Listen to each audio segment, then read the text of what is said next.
तो ये आपका टॉपिक है। Next topic is in frequency domain analysis. और फ्रीक्वेंसी डोमेन एनालिसिस में आपका QI sine of omega T है, ठीक है।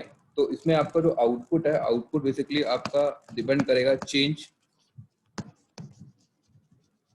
किसके अकॉर्डिंग चेंज होगा आपका आउटपुट, मैग्नीट्यूड ए के अकॉर्डिंग चेंज होगा। और आउटपुट किसका फंक्शन है, आपका फेज डिफरेंस का फंक्शन है।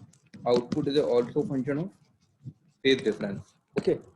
तो ये जो आपका आउटपुट है, ये बेसिकली आपका किस पे डिपेंड कर रहा है, इनपुट के एम्पलीट्यूड पे डिपेंडेंट कर रहा है और उसकी फ्रीक्वेंसी पे डिपेंडेंट कर रहा है, ठीक है। तो अगर हम यहाँ पे एक जनरल सिस्टम फिर से ले, जो हमने पहले फर्स्ट ऑर्डर सिस्टम लिया था, तो फर्स्ट ऑर्डर सिस्टम हमने अगर यहाँ पे लिया है G of S equal to, जैसे हमने पहले लिया था, Q नॉट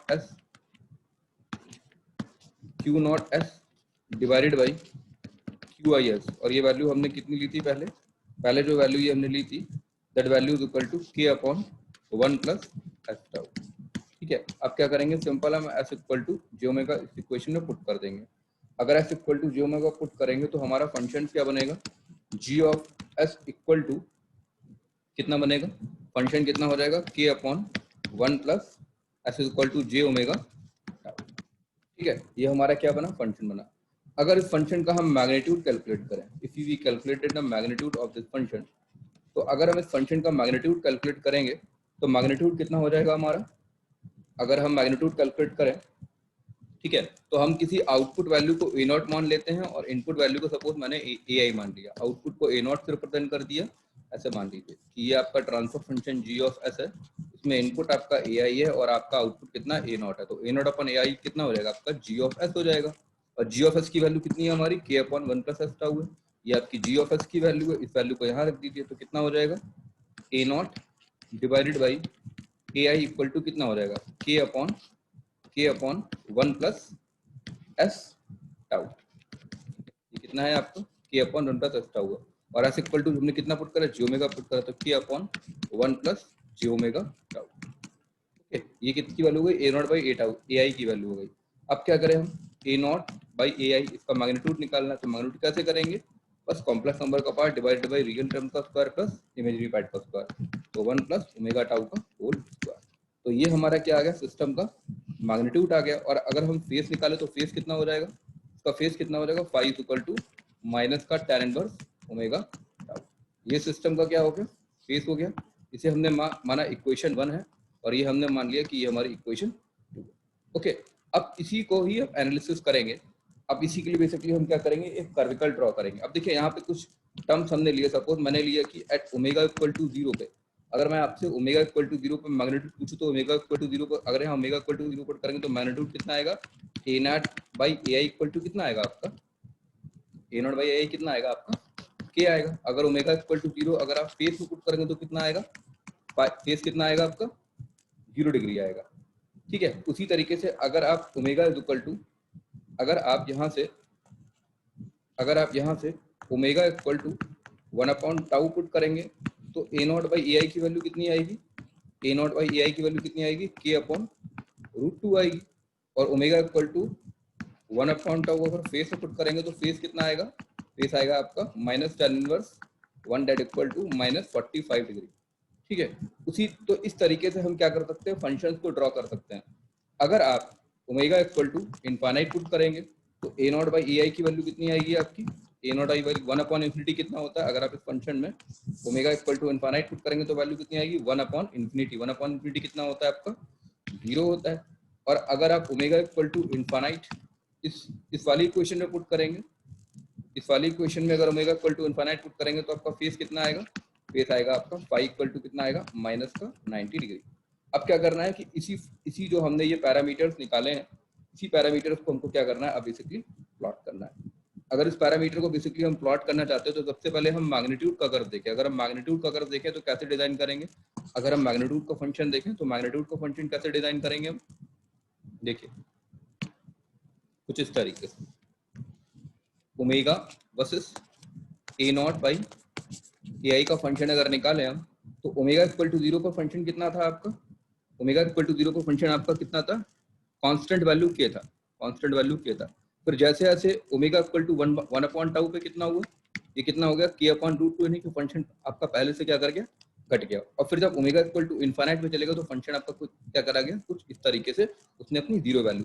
तो ये इस सिस्टम का कौन सा कर्व हो गया, ये इसका कैसा कर्व हो गया, ये इसका कर्व हो गया मैग्नीट्यूड कर्व। ठीक है, ये फंक्शन का क्या हो गया, मैग्नीट्यूड कर्व हो गया। बट अगर हम फेस कर्व को ड्रॉ करना चाहें तो फेस कर्व को कैसे ड्रॉ करेंगे हम, फेस कितना है हमारा, ये हमने मान लिया फाई है, और ये कितना है हमारा ओमेगा है। ओमेगा इक्वल टू 0 पर फेस कितना था हमारा, 0 डिग्री था। फिर इस तरीके से हमारा कुछ फेस रिस्पॉन्स आएगा।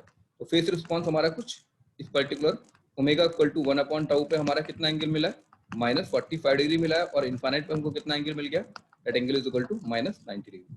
तो इस तरीके से आपका जो हो गया ये मैग्नीट्यूड, और ये आपका मैग्नीट्यूड का कर्व हो गया, और ये आपका किसका कर्व हो गया, ये फेस का कर्व हो गया। ठीक है, ये तो बेसिकली मैग्नीट्यूड आपने नॉर्मल फॉर्म में पढ़ा है। पर अगर हम मैग्नीट्यूड को यहाँ पे डेसिबल में कैलकुलेट करना चाहें, तो अगर हम मैग्नीट्यूड को यहाँ डेसिबल में कैलकुलेट करने की कोशिश करेंगे, तो अगर सपोज हमने के की वैल्यू को 1 पुट कर दिया, के तो हमारे हिसाब से कोई कांस्टेंट है, तो अगर के की वैल्यू को 1 पुट करेंगे तो at omega is equal to 0 पर हमारा कितना आएगा, 20 लॉग कितना होगा, ए नॉट अपॉन ए आई। और ए नॉट अपॉन ए आई किसके बराबर है, ए नॉट अपॉन ए आई आपका के बराबर है, क्योंकि आपने ओमेगा को तो 0 पुट कर दिया और आपने के की वैल्यू को कितना रखा है, 1 रखा है। तो 20 लॉग कितना हो जाएगा, 20 लॉग 1 हो जाएगा, और 20 लॉग 1 कितना होगा आपका, 0 डेसिबल होगा। ठीक है, ऐसी इसी तरीके से अगर आप ओमेगा इक्वल टू 1/टाउ पे के की वैल्यू को अगर 1 पुट करेंगे तो कितना आएगा, ए नॉट बाई रूट 2 आएगा। अगर ए नॉट बाई रूट 2 को फिट करेंगे तो कितना आएगा आपका 0.7322 डेसिबल, अप्रोक्सीमेटली इतनी वैल्यू आएगी। तो इस तरीके से डेसिबल का कन्वर्जन तो आप बेसिकली जानते हैं। ठीक है, तो इस तरीके से बेसिकली हम क्या कर सकते हैं कि हमारा जो भी क्या कहते हैं आउटपुट है, वो बेसिकली हम इस तरीके से मैग्नीट्यूड वर्सेस फ्रीक्वेंसी का कर ड्रॉ कर सकते हैं। आपका ये आपका जो हो गया that is in call and frequency domain analysis. एक फ्रीक्वेंसी डोमेन एनालिसिस के लिए आपका एक फ्रीक्वेंसी डोमेन एनालिसिस के लिए मैंने आपको फंक्शंस का वैल्यू क्या बताया, कैलकुलेट करके बताया है। ठीक है, तो कुछ नहीं है, input A I sine omega T है, फिर आउटपुट चेंज हो रहा है मैग्नीट्यूड वर्सेस फेज में, फिर आपका ये कुछ एक ट्रांसफर फंक्शन के अपॉन 1 प्लस ट्रांसफर फंक्शन हो गया, कुछ नहीं एस को जी ओमेगा पुट कर लिया, उसके बाद में इसका मैग्नीट्यूड ले लिया, मैग्नीट्यूड लेने के बाद में फेस ले लिया इसी ट्रांसफर फंक्शन का कॉम्प्लेक्स नंबर की हेल्प से।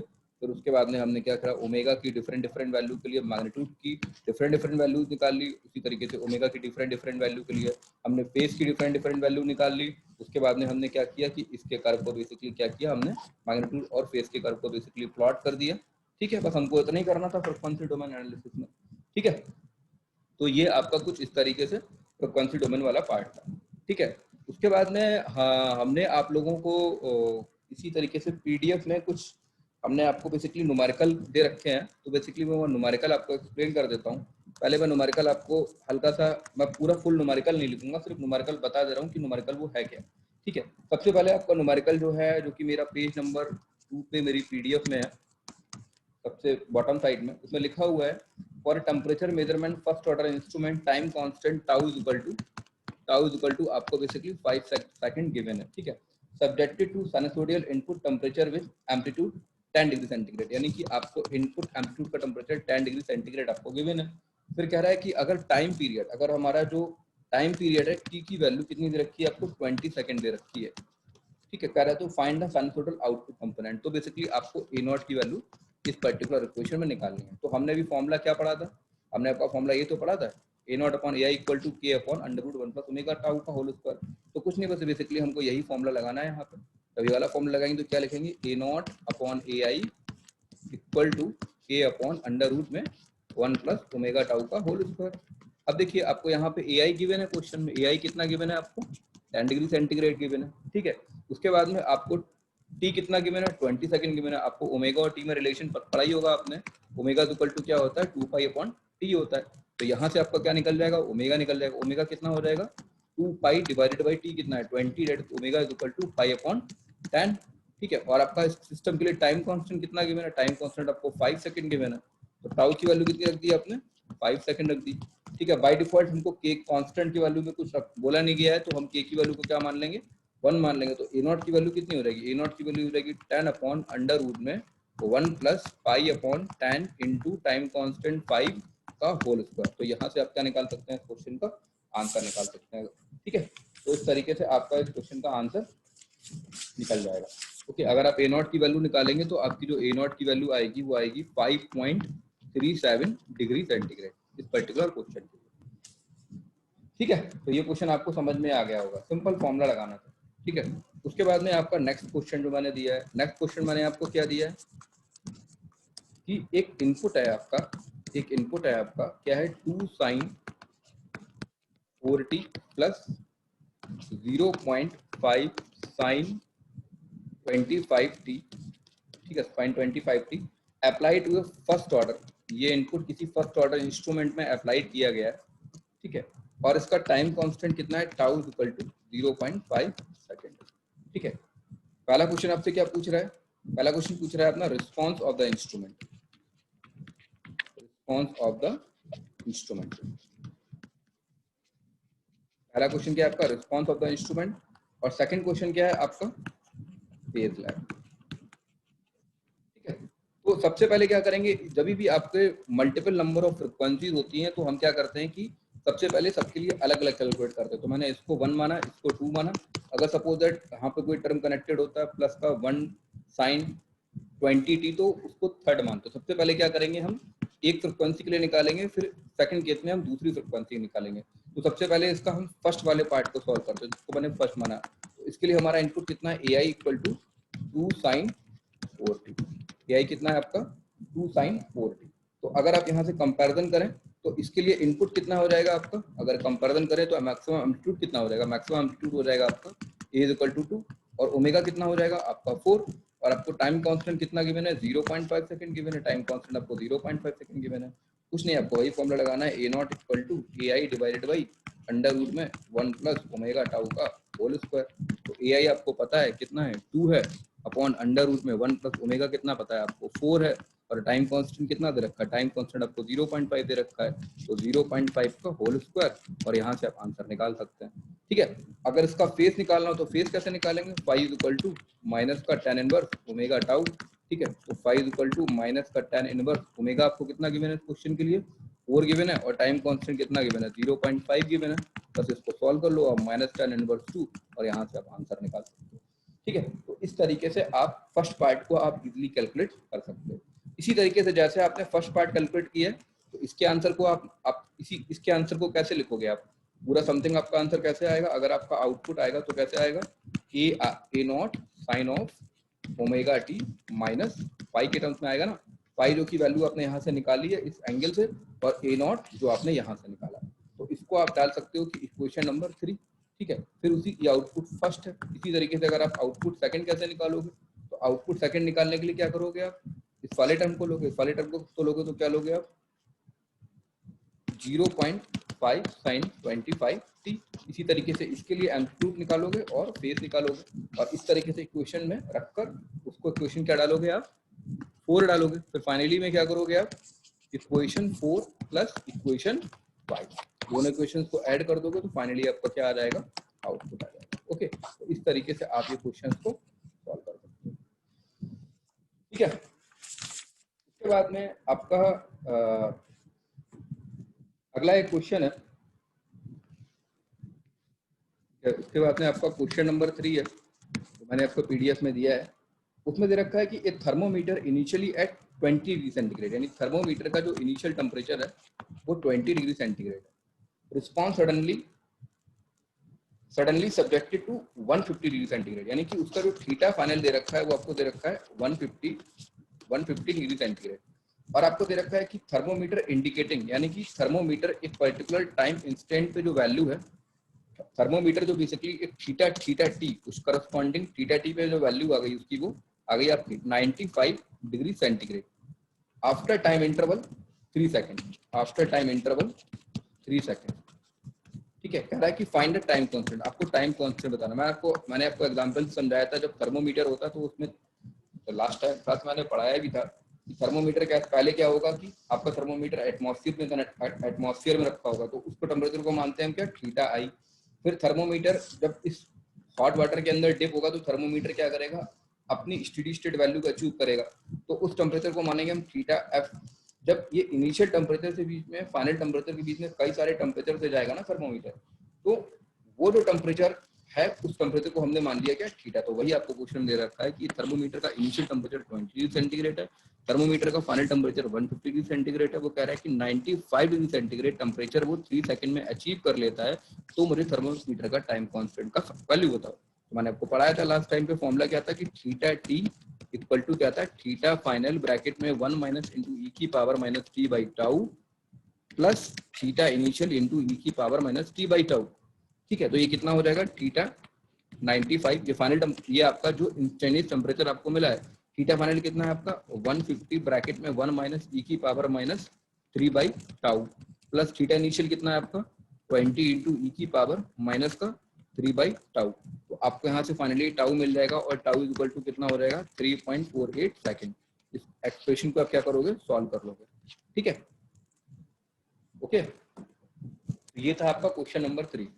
उसके बाद में है आपका नेक्स्ट क्वेश्चन है आपका क्वेश्चन नंबर 4। अगर हम क्वेश्चन नंबर 4 को देखें तो मैंने आपको बताया लिखा है कि ये measurement system with time constant कितना है आपका tau is equal to 2 second. It has exponential response to the step input by the time required to reach 50%। यानी कि अब क्या कर रहा है कि अगर कोई एक ऐसा इंस्ट्रूमेंट है जिसको अपनी फाइनल वैल्यू को अचीव करने, फाइनल वैल्यू का 50% अचीव करे, तो उसका टाइम कांस्टेंट क्या होगा। यानी कि एक ऐसे थर्मोमीटर डिप किया हुआ है, अगर वो अपनी फाइनल वैल्यू को 50% अचीव करने में उसे कितना टाइम लगेगा, यदि उसका टाइम कांस्टेंट कितना है टाउ इक्वल टू 2 सेकंड है। तो क्या फॉर्मूला है, theta not T equal to कितना होता है, थीटा फाइनल ब्रैकेट में 1 माइनस इंटू ई की power minus t by tau. ठीक है, तो यहाँ पे थीटा नॉट और थीटा फाइव के बीच में रिलेशन क्या है 50, और फाइनल वैल्यू कितनी हो जाएगी उसकी 100। हमने एग्जाम्पशन माना कि फाइनल वैल्यू कितनी है 100, तो उसका 50% कितना हो जाएगा 50 तो हो जाएगा ना 1 माइनस इंटू ई की पावर माइनस टी, और टाइम कॉन्स्टेंट कितना है आपका 2 सेकंड है। तो यहाँ से आप क्या करोगे, टी की वैल्यू निकालोगे। फिर सेकंड क्वेश्चन में क्या है आपका, उसने बोला 80% है, तो 80% के लिए कितना हो जाएगा 80 इक्वल टू 100 ब्रैकेट में 1 माइनस इंटू ई की पावर माइनस टी बाई 2। तो यहाँ से क्या निकल जाएगा, टी की वैल्यू निकल जाएगी। मैंने आपको लास्ट टर्म पे ये भी बताया था कि देखिए जैसे ये वाला फॉर्मूला जो है आपका थीटा, एक फॉर्मूला ये वाला है आपका, ठीक है, और एक फॉर्मूला आपका ये वाला है। ये वाला फॉर्मूला आपका तब वैलिड है जब किसी क्वेश्चन में आपको इनिशियल टेम्परेचर गिवन हो, ठीक है। और अगर किसी क्वेश्चन में इनिशियल टेम्परेचर नहीं गिवन है, तब आपका फॉर्मूला क्या बनेगा, ये अगर आप यहाँ पे थीटा आई को 0 कर दोगे तो आपका फॉर्मूला ये वाला फॉर्मूला आपका बनेगा, तो यही वाला फॉर्मूला, ठीक है। तो इस तरीके से आप सारे क्वेश्चन को क्या कर सकते हो, इजीली वे में कर सकते हो। ठीक है, तो इस तरीके से आपका जो इंस्ट्रूमेंटेशन सब्जेक्ट में जो आपका पार्ट 1 था वो आपका फिनिश हो गया। ठीक है, जिसमें हमने आपको क्या पढ़ाया, स्टैटिक कैरेक्टरिस्टिक्स पढ़ाया, बेसिक बिल्डिंग, सबसे पहले मैंने आपको बेसिक बिल्डिंग ब्लॉक डायग्राम पढ़ाया इंस्ट्रूमेंट का। ठीक है, फिर मैंने आपको स्टैटिक कैरेक्टरिस्टिक्स पढ़ाई, फिर मैंने आपको डायनेमिक कैरेक्टरिस्टिक्स पढ़ाई। ठीक है, फिर मैंने आपको एरर के बारे में एक्सप्लेनेशन दिया, फिर मैंने आपको टाइम रिस्पॉन्स एनालिसिस पढ़ाया। ठीक है, फिर मैंने आपको फ्रीक्वेंसी डोमेन एनालिसिस पढ़ाया। ठीक है, तो ये आपका क्या था, एक तरीके से इंस्ट्रूमेंटेशन सिस्टम का पार्ट 1 था, जिसमें मैंने आपको पूरा इसमें ये कनेक्ट किया है। अब नेक्स्ट पार्ट में बेसिकली क्या करेंगे हम, इंस्ट्रूमेंट्स के, अभी तो हमने इंस्ट्रूमेंट की कैरेक्टरिस्टिक्स को पढ़ा है, अब बेसिकली क्या करेंगे हम, फुल्ली इंस्ट्रूमेंट्स के बारे में रीडिंग करेंगे। ठीक है, तो इंस्ट्रूमेंट की रीडिंग में जैसे कि वोल्ट मीटर हो गया, अमीटर हो गया, पावर मेजरमेंट हो गया, डीसी पावर हो गया, एसी पावर हो गया, 3 फेज पावर हो गया। ठीक है, तो अब नेक्स्ट टर्न पे नेक्स्ट जो चलेगा आपका क्लासेस, उसमें कुछ हम इस तरीके का चीज़ों का एक्सप्लेन करेंगे। ओके, ठीक है, थैंक यू।